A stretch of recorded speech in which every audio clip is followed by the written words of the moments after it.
Hello అండి అందరికీ. ఈరోజు మంచి రుచికరమైన పొటల్స్ ఆలు మసాలా కర్రీ చేసుకుందాం. మాకు ఇది ఒరిస్సా సైడు కంపల్సరీ ప్రతి ఫంక్షన్‌లో పెడతారండి. ఇంటికి గెస్ట్‌లు వచ్చినప్పుడు కూడా చాలా బావుంటుంది. ఈ రకంగా నూనెలో వేయించి తీసి పక్కన పెట్టుకోవాలి ఆలుని, పొటల్స్.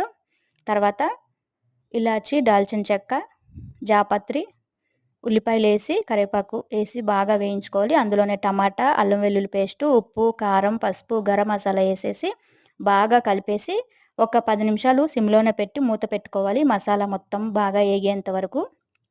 ఈ రకంగా వేగిపోయిన తర్వాత మనం ముందుగా వేయించి పెట్టుకున్న పొటల్స్, ఆలు ముక్కలనేది అందులో ఏసేసి బాగా కలిపేసి మళ్ళీ ఒక 10 నిమిషాలు సిమ్‌లోనే పెట్టి మూత పెట్టాలి. చూసారా ఈ రకంగా ఏగిన తర్వాత తగినన్ని నీళ్లు పోసుకొని ఒక 15-20 నిమిషాలు బాగా ఉడికించుకోవాలి. చాలా బావుంటుంది. రోటీ, చపాతీ, రైస్‌లోకి కూడా.